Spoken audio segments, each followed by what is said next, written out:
Good afternoon, ladies and gentlemen. I hope you had a terrific weekend, and I welcome you here back at the White House. Before I take your questions, I wanted to highlight something that's happening in the House of Representatives, where instead of ensuring that our bills are paid and obligations met, and that we do not default, and instead of helping achieve opportunity for all Americans by extending emergency unemployment insurance or by raising the minimum wage, creating new jobs and promoting growth, this week, House Republicans are trying to move a bill that would weaken the Consumer Financial Protection Bureau and hurt consumers who finally have a watchdog looking out for them. The CFPB's sole mission is to protect consumers from the abuses of the past and to help people not get cheated on their finances, on their credit cards, on their student loans, and on their car loans. Since its creation, the CFPB has put in place safer national mortgage standards to protect borrowers, begun to implement protections governing non-mortgage products, improved disclosure requirements so that consumers are better informed, created a National Consumer Complaint Center that has handled nearly 270,000 consumer complaints to date, secured more than $3 billion in relief for nearly 10 million consumers through enforcement actions against bad actors who violated the law, and established federal oversight of important financial industries for the first time, including non-bank mortgage lenders, payday lenders, debt collectors, and credit reporting agencies. Now, what we're seeing in the House is part of an ongoing, tired, and partisan Republican agenda to unwind the protections that were put in place to protect our economy and consumers from another economic crisis. And of course, if the president were to see this bill come to his desk, he would veto it. We should be working together to continue the progress that we've made. Right now, we could be working together to help create more good manufacturing jobs. We could be working together to help our economy by passing patent reform, by passing housing finance reform, not by engaging in the same old tired debates that do nothing to build on that progress. The CFPB was and is an extremely important piece of the Wall Street reform agenda the president pressed hard for against some very powerful vested interests. And it is vital that Republicans in Congress keep in mind the consumers out there who need what the CFPB provides, which is protection. With that, I take your questions. Julie. Thanks, Jay. A couple different topics. U.S. officials have told the AP that the administration is at least considering using a drone strike to take out an American al-Qaeda operative overseas. Has the president been involved in these discussions, and what would the legal rationale for taking that action be? Well, Julie, as you know, I would not comment on something like that, alleged specific operation. And I would not discuss particular targets that may or may not be under consideration. I would, of course, be able to point you to what the president said about the issue of the government taking lethal action against an American citizen in his speech in May of 2013 at NDU. In that speech, he said that he does not believe it would be constitutional for the government to target and kill any U.S. citizen without due process, nor should any president deploy armed drones over U.S. soil. But he also said that when a U.S. citizen goes abroad to wage war against the United States and is actively plotting to kill U.S. citizens, and when neither the United States nor our partners are in a position to capture him before he carries out a plot, his citizenship should not serve as a shield. But beyond that, I'm not going to comment on alleged specific plans or operations. Can you say whether he has been involved in this Well, that would be discussion? commenting on an alleged specific plan or operation. On a separate topic, Michael Sam, who's an All-American college football player, announced over the weekend that he's gay. The First Lady and the Vice President, I think, have both commented on Twitter. Does the President have any response? Well, I have nothing specifically from the President at this time except to say that he shares the sentiments expressed by the First Lady and the Vice President and so many others in marveling at his courage and congratulating him on the decisions he's made, on the support he's had from his team, and wishing him well in the future, including in professional football. There's been a lot of discussion that this could affect his standing in the NFL draft, which is coming up in the next couple of months. I don't know if you've talked to the president about this, but do you know if he would think that this announcement should affect his standing in the draft and how NFL teams might look at him? Well, without having this be a reflection of a conversation with the president, I can tell you that in general that it is his view and that it should not have an effect. Any athlete's abilities should be measured by what, in the traditional way, in terms of how he or she performs in the sport and on the field in this case. And in this case, his performance has been exceptional. So I think that's would be the president's view, but I haven't talked to him about it. Yeah. Thanks, Jay. The Republicans are meeting to talk about how to proceed on the debt ceiling. Apparently one of the plans is to link raising the debt ceiling to restoration of retired military personnel benefits that were cut. How does the president feel about that? Will he sign such an increase?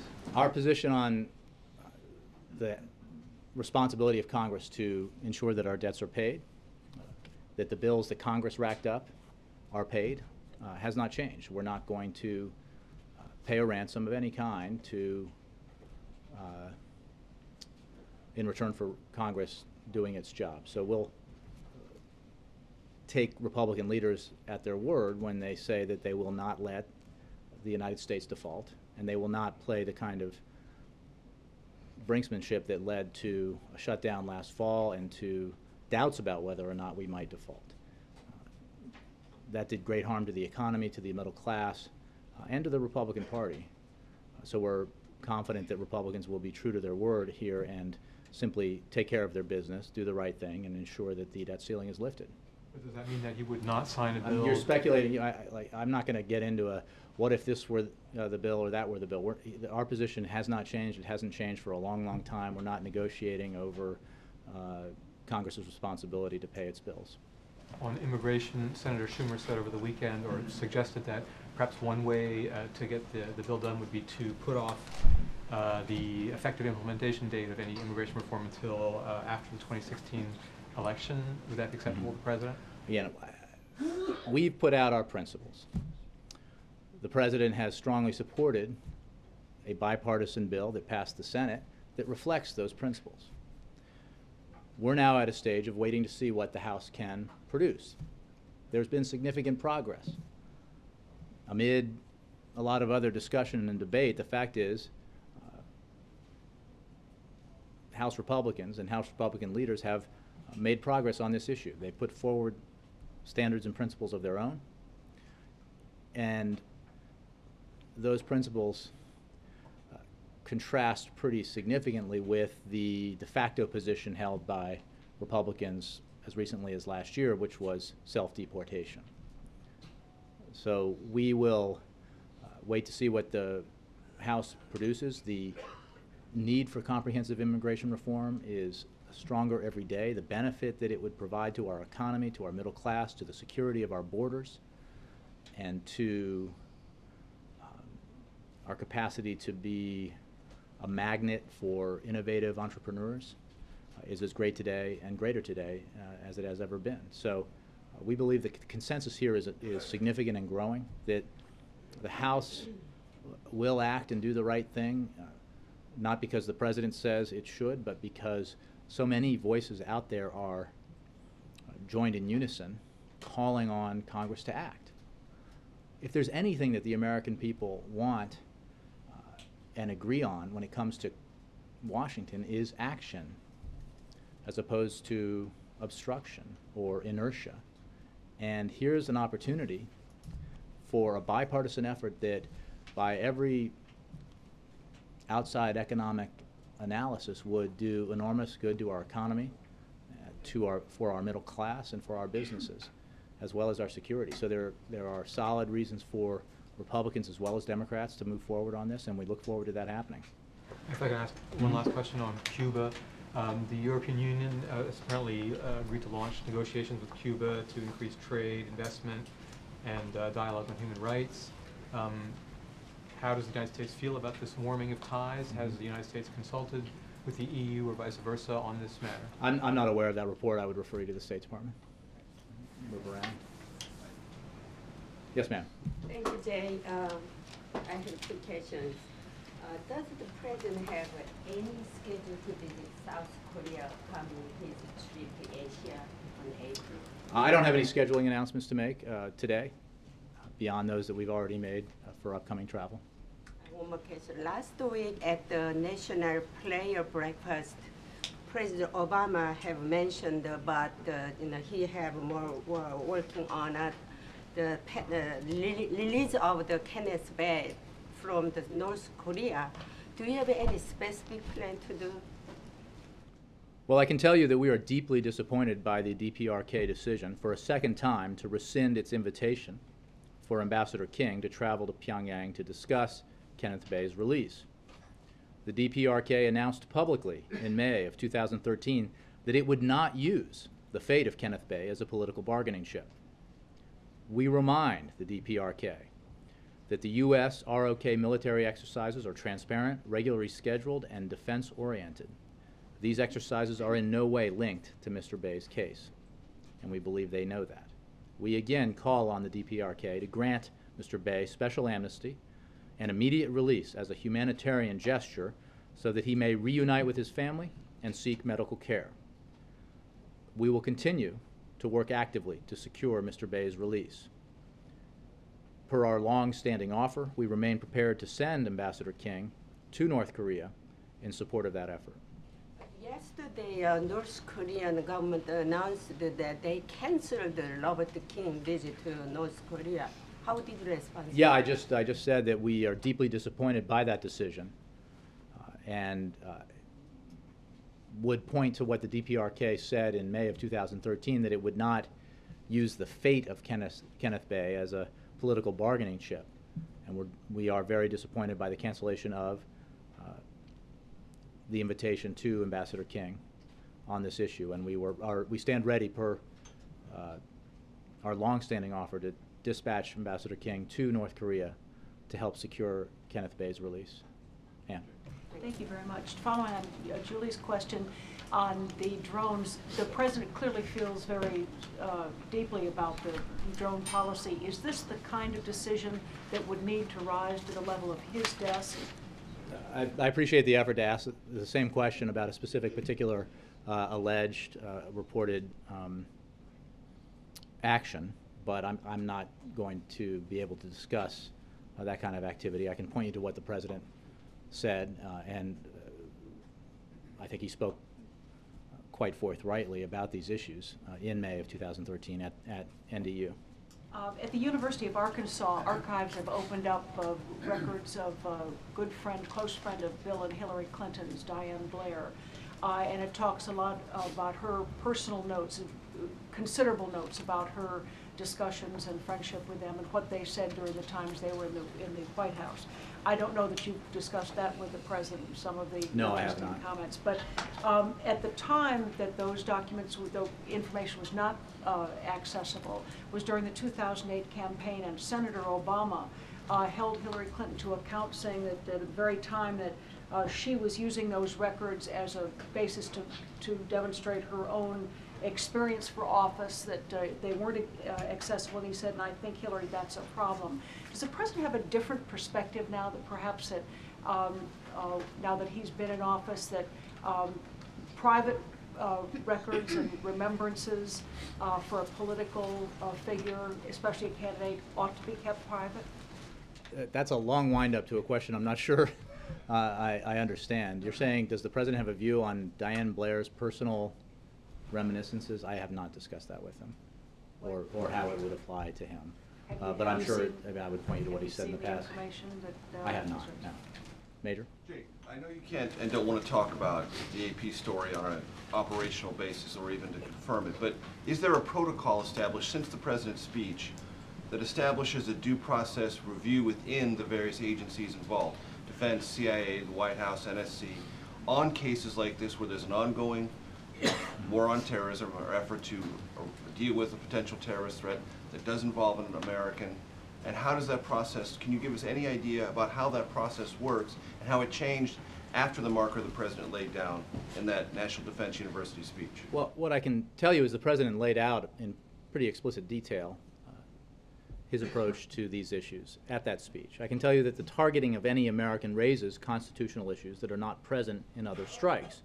But the high threshold that we have set for taking lethal action applies to all potential terrorist targets, regardless of whether or not they are American citizens. And I would remind you that we take extraordinary care to make sure that our counterterrorism actions are in accordance with all applicable domestic and international law, and that they are consistent with U.S. values and policy. Of particular note, before we take any counterterrorism strike outside areas of active hostilities, there must be near certainty that no civilians will be killed or injured, the highest standard we can set. So again, I can't talk about specific alleged or possible operations. I can point you to what the President said in I think, fairly deep granularity back in May of 2013 about the approach he takes and the administration takes and the changes that he's made in policy. On immigration, I want to give you a chance to respond to something that is becoming a bit more thematic for Republicans in the House as they approach this issue and as they deal with their own internal divisions about it. This question of trust. The Speaker said on Friday that if the President uses executive orders, that could be a deterrent for House Republicans to press forward, in the sense that this administration, to the minds of House Republicans, enforces laws in a bit of an arbitrary fashion. I want you to address that, take that head on, and respond to that in the context not of how this administration views its actions, but whether or not it should be linked in any way to this immigration debate.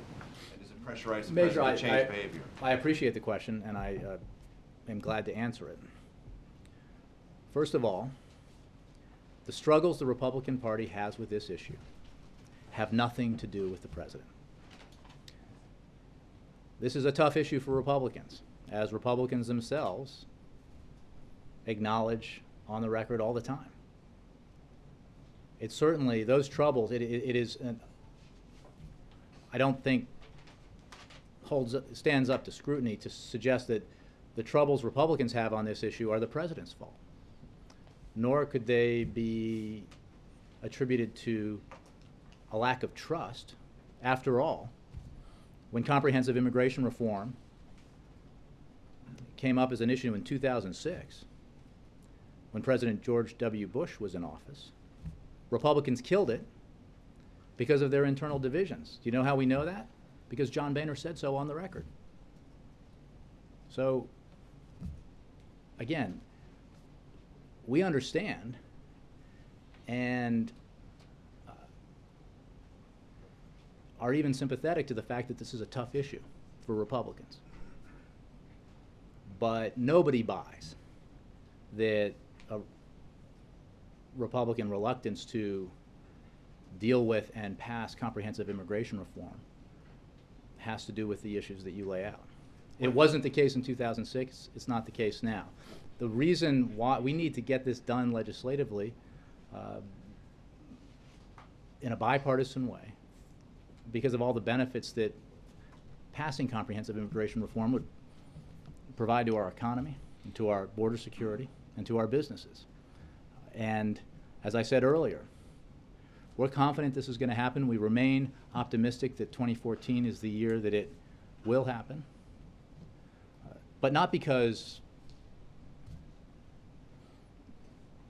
I'm saying it should happen or the President says it should happen, but because there are so many voices in this coalition and in this consensus that are making clear that it's the right thing to do, and including voices that not just Democrats but Republicans tend to listen to. So what does it tell this White House when Charles Schumer, who was an ally of this White House, who works very hard on this issue, has had negotiations with House Republicans behind the scenes, wants to get this done, suggests a way to take open this pressure valve would be not to implement some of it until after this President has left office? I'm not going to speak. I'm not going to speak for any individual lawmaker. I think that the issue itself, that discussion points out a problem also. No, I think that discussion highlights the fact that that excuse is bogus, and that the issues here have to do with a long-standing tension within the Republican Party about the need for immigration reform. Tensions that predate this president's arrival in office by quite some time. Brianna. Thanks, Jay. On the debt ceiling, if House Republicans were to wrap the increase in with some other measures that both Democrats and Republicans are amenable to, is there really a problem with that from the White House's perspective? That's a whole bunch of ifs. Our position has not changed. Is But that an issue, though, if it's kind of squished together with things that the White House doesn't oppose? I would suggest that you look at previous instances that the debt ceiling has been raised, where there hasn't been brinksmanship or the threat of default, and note that Republicans were able to do it in the past, and they should be able to do it this time. Republican leaders have said they will do it. So I'm not going to speculate about how that process works, except to say that we're not going to pay ransom on behalf of the American people to Republicans in Congress so that Republicans in Congress fulfill their constitutional responsibilities. This is, this one's easy because our position is clear and it has not and will not change. And it is simply not necessarily a pleasant responsibility, but one that Congress has to own and that Republicans in Congress have to accept. They appropriate, they pass bills that require funding, they need to pay those bills. And that's what raising the debt ceiling is about. It's not about new spending, it's about the money you put on the credit card and the bill that comes every month. And this is basic stuff. If I can ask you about something that some are saying should be discussed by President Obama and President Hollande. There's a rail company that is owned primarily by the French government-owned, its parent company, SNCF. It's bidding on the Purple Line project in Maryland, huge transportation contract with the state. And historians say that SNCF carried Jews and other Nazi prisoners to the French-German border on the way to concentration camps. And now there's critics, Democrats and Republicans in Congress, in the state of Maryland as well, who say that the rail company under this company, I know it's somewhat convoluted, should be paying restitutions to the victims if it's going to be allowed to bid on a contract because it's U.S. taxpayer money. Is this something that President Obama will address with President Hollande? I'll have to take the question generally, and when it comes to the specific question about what they're going to discuss, I would wait for both presidents to read out their discussions to you. So I don't have a preview. Obviously, we have a broad and deep relationship with our oldest ally, and there will be many issues that the two leaders will discuss. On the broader question, it sounds like maybe Department of Transportation and others may be of more help to you, but I'll have to look into it. It's actually a state issue. But Or now state, Brianna, I just confess I'm not familiar with the details of it, so I would hesitate to provide an answer, and I'll take the question.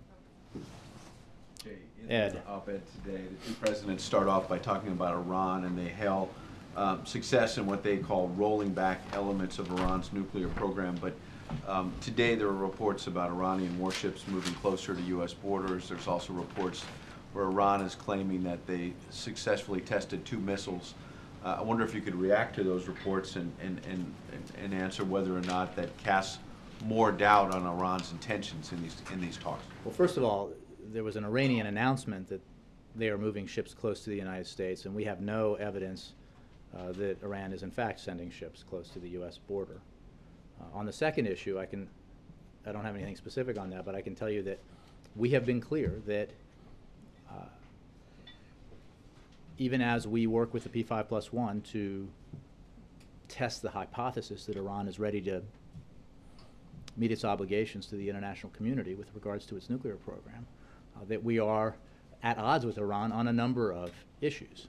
And we continue to press hard, both directly as the United States and with our international partners, on those issues, and that includes matters regarding missiles. But I don't have a specific response to that. Maybe State does. But you don't have any, you're raising doubt about whether they're moving warships close to the U.S. Do you have any reason Is to Fox believe? reporting that they're moving warships closer to the U.S.? Reported over the weekend that, as you say, they claim that. They also claim today, and it's reported by AFP and many other wires, that they say they successfully tested missiles. Do you believe them, or do you? I don't have a specific answer to that report. I'm sure we can get it to you, and I'm sure State has it. What I can tell you is that we continue to have major disagreements with Iran, and we press very hard, whether it's their support for international terrorism, for Hezbollah, or whether it's enforcement of existing sanctions. We are not letting up on Iran on a variety of issues where we are profoundly in disagreement with them and have rallied an international consensus around that fact.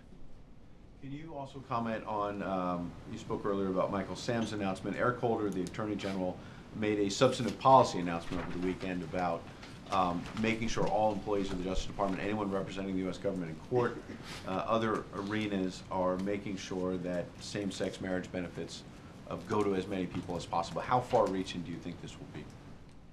I would refer you to the Department of Justice for specifics about the Attorney I General. mean, well, I'm sorry, I don't want to get into every count of it, but it would seem to me this was a pretty important policy pronouncement from the President's administration beyond just what Justice is technically going to do. I guess I'm trying to get at how important is this to the President? That American citizens enjoy equal rights, pretty important, profoundly so. Chuck. Jay, going back to this AP drone story, I guess the part I'm confused about is the President laid out that he wanted to shift the decision-making process from the CIA to the Defense Department. In the budget agreement that the House and Senate came up, it specifically blocked money from being used to do just that. What is the status of the drone? Can you at least say who's running America's drone war? Is it the CIA or is it the Defense Department? Again, I think I would point you to what the President actually said and repeat what I said earlier about the President's views on how we reach near certainty when it comes to civilian casualties not occurring in targeted strikes, and his views and our views on matters surrounding American citizens who may have taken up arms against the United States and who pose a direct threat to U.S. citizens. On the issues that you raise, I would refer you to the content of the speech. I don't have anything more Well, I know for the you. content of the speech said that, but then there was what Congress passed in the budget bill, which was, among other things, also had a line there about Gitmo not being allowed any fund. Does this mean the change happened or didn't happen? I just don't have anything more for you on it, Chuck. Second is, so Senator Menendez is being investigated about whether he is intervened on behalf of these fugitive brothers from Ecuador, the Isais brothers.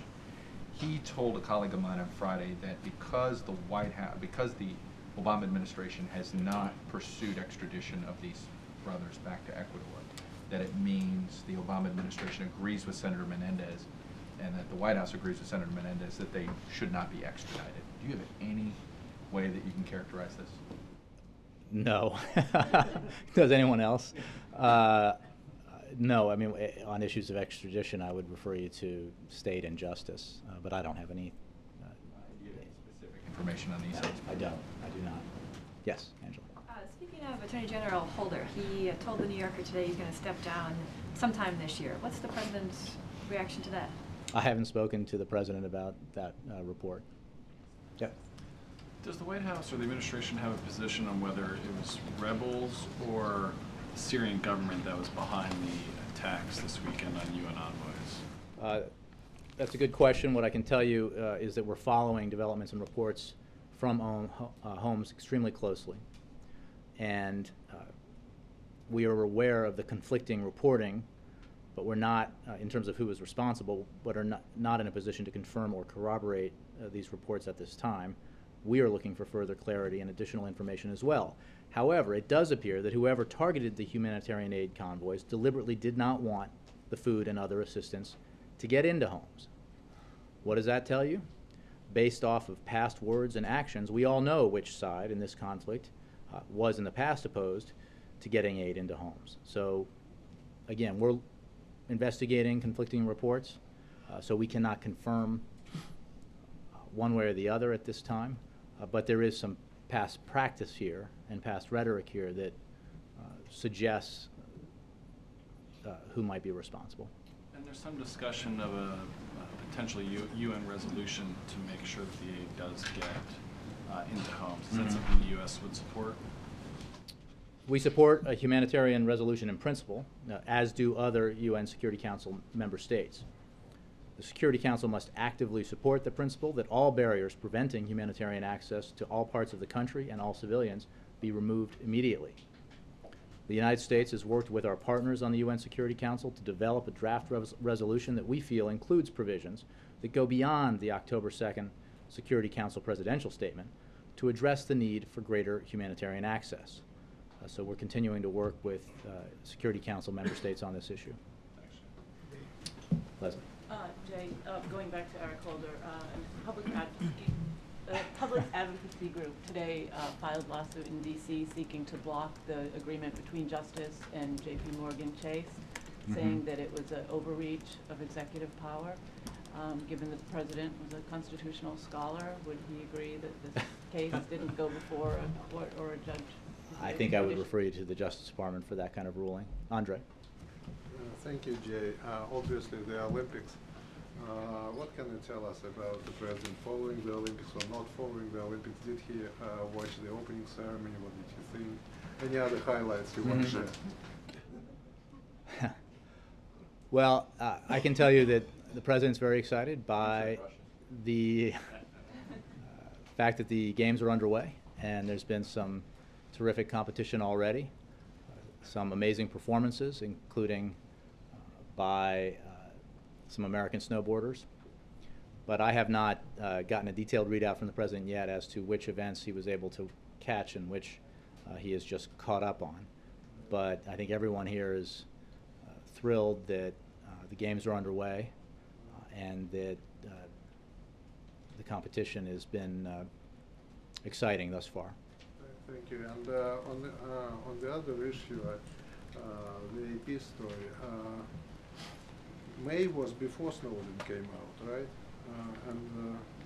Basically my question is Snowden as an American citizen free from the threat of physical harm from his government? The position of the administration is that Mr. Snowden has been charged with felony offenses and ought to be returned to the United States, where he will be accorded the full rights and benefits and due process of those who are accused in our system of justice. Chris. Thanks, Jay. Three topics, one question each. You said before the White House expects Russia to... At least he's honest about it, right? You said before the White House expects Russia to conduct the Olympics in a way that welcomes everyone. According to the New York Times over the weekend, at least 61 protesters were arrested nationwide, some for over LGBT rights. Is that in line with the president's view for comporting the Olympics in a welcoming way? Well, I think broadly speaking, in terms of the matter of LGBT rights in Russia, the president's been very clear, and I think he was clear in his interview with Bob Costas of NBC on the evening of the opening ceremonies. So we strongly express our views when it comes to any crackdown on those who are expressing their opinions peacefully. But I don't have anything specific with regards to the games themselves on these matters. But our views on them haven't changed. And Michael Sam, I gathered from what you said that the president hasn't reached out to him in the week of his announcement last night. I just don't have any updates for you on the president.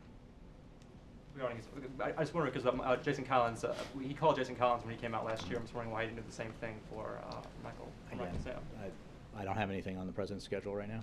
And also on Eric Holder's announcement over the weekend regarding the extension of same-sex rights, there was a lot of media attention and considered reaction to that over the weekend, but for an announcement that basically amounted to complying with the court order so that a spouse will be forced to testify against their spouse in federal court. I'm just wondering if you were surprised by the reaction about that over the weekend. I mean, I don't have a characterization to make about the coverage or the reaction, except to say that the president believes every American ought to be afforded equal rights, and he certainly supports that instance of his view or actions taken that reflect his view in this case. Yes? As you know, the second round of the Geneva talks started today. Mm-hmm. The expectation is pretty low. How do you expect it to be different from the first round? And also there was a report in the weekend that Iran has been supporting ISIS, Al-Qaeda in northern Syria, and they give some details of names and operatives and some kind of evidence. Can you share some information? I'm going to ask you to on that? repeat the second question in a minute. I can tell you that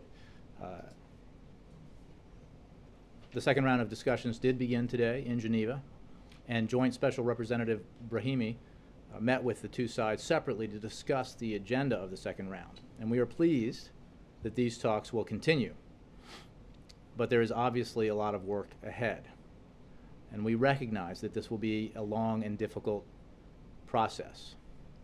I don't have any more detail about the agenda. We obviously are pressing together with our partners on this issue for a negotiated political settlement to the conflict. It's the only way to end this conflict, and it is certainly a good thing that the two sides are sitting down together in Geneva. And the second question? So well, first of all, on the first one, so the success to you is basically both sides are staying in the same room and negotiating. I didn't say that. I said progress. It is important that they are sitting down and together, but there is a long way to go. There is no alternative to a negotiated political settlement in this case. And that is what the Geneva process is all about, is trying to reach that negotiated political settlement on behalf of the Syrian people. Second question is, there were reports that Iran has been supporting ISIS in northern Syria or Al-Qaeda. And they have some detailed information about operatives' names, etc. Can you shed some information? How does this affect the relationship with Iran, with the nuclear file, or even separately? What I can tell you is that on all the broader issues that we have with Iran, we maintain the exact posture that we did in the past, and that includes Iran's support for its destabilizing efforts in the region, its support for Hezbollah and terrorism and terrorist organizations in general, and it also includes the enforcement of existing sanctions when it comes to its nuclear program. So we're very clear-eyed about Iranian behavior. We are also working with our international partners, the so-called P5+1, to see whether or not we can resolve this major challenge to the international community and to the safety and security of people in the region and the world, and that's Iran's nuclear weapons program, through peaceful diplomacy, because it is in everyone's interests to see whether or not it can be resolved through diplomacy. But we're very clear-eyed about that process, and certainly about the broader issues we have with Iran's conduct around the region and the world. My question is, if there is a clear evidence that actually they are supporting Al-Qaeda and ISIS, will there be consequences for Iran? We're not talking about general. Well, first of all, you're saying if. What I can say is that our support for a very tough approach to Iran when it supports terrorist organizations will not and has not changed. And separately, we are pursuing, with our P5+1 partners, the potential for a negotiated resolution to the issue and the challenges posed by Iran's nuclear program. A verifiable resolution that would reassure the international community that Iran does not and will not obtain, does not have and will not obtain a nuclear weapon. Yeah, go ahead. Thanks very much. Two questions. One, India is going through major national elections in the next few months, and the ruling party may not be very favorable in the future, but a major party candidate is Mr. Narendra Modi, who is very famous from the BJP party. But his visa has been a problem for the US. He's not getting visa to visit the U.S., even though he's president and other party leaders. Do you have a and question, Goa? my question is that if president has been briefed on this, because since he may be the next prime minister of India. I would refer questions about visas to the State Department. Second, as far as immigration is concerned, millions of people are living or underpaid and living under sweatshops and all that, and they are paying taxes, and they are asking if they are eligible for the Obama or this healthcare program, and also what message president has for those people who has been paying taxes and living really under the sweatshops and so forth. I'm sorry, are you speaking about the United States? Here, yeah, in the U.S., I mean, illegal immigrants, I mean, they're paying taxes, and also they've The been Affordable Care relying Act does not extend benefits to non-U.S. citizens.